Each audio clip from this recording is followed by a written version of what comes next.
Attention is a mental muscle. It's like going to the gym. If you go to the gym and you lift weights, every time you do a repetition, you strengthen the muscle that you're working.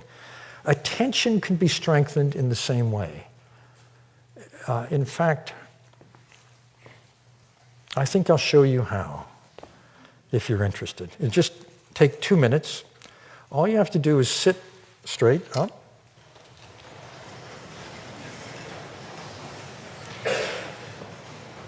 Close your eyes and bring your attention to your breath. Don't try to control your breath. Just watch your breath. Observe it. Try to sense it coming in and out, maybe your nostrils. And watch every breath. The full in breath, the full out breath. Start over again with the next breath.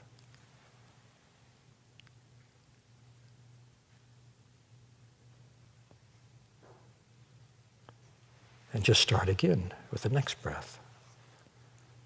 Be fully aware of the sensation.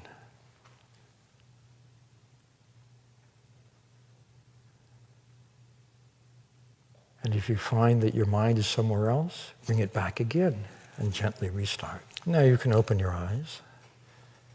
Did anybody notice their mind wandering?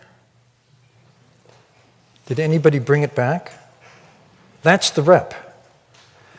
Actually, the exercise is not keeping your mind focused. The exercise is when it wanders, bringing it back.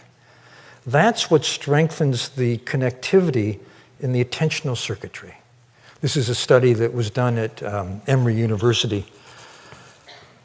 And this is a basic muscle of mind. What's interesting to me is that we don't exercise it, typically. We depend on externals to grab our attention. In fact, our economy, in a sense, is built on the grabbing of attention. Habituation is what the brain does when it sees the same old thing day after day after day, walking the same way to work or whatever it is. You don't see it after a while. The brain economizes on attention. Orienting, on the other hand, is opening up. It's whenever the brain encounters something new, novel, and surprising, it excites the brain. And think about it. Every season, there's a new fashion. Well, what is a new fashion? It's actually a minor variation on a basic product. Every year, there's a new car. Well, what's a new car? It's just enough difference to excite the orienting response. So it's the basis of our economy. It's a very radical move to cultivate the ability to manage your own mind so that you can orient at will. But that's exactly what's possible with attention training, and I've become a big advocate of it. One reason is the research. Richard Davidson, who's a neuroscientist at the University of Wisconsin, has expertise in the brain and emotion. And he's found in his research that when we're agitated, when we're upset and angry and anxious, there's a lot of activity in the right prefrontal area, just behind the forehead. Also in the amygdala, the brain's trigger point for the fight, flight, freeze response. When we're, on the other hand, in a really positive state, I feel great, enthusiastic, what a wonderful day, there's a lot of activity on the left side and no activity on the right. Each of us has a ratio at rest of right to left activity that predicts our mood range day to day.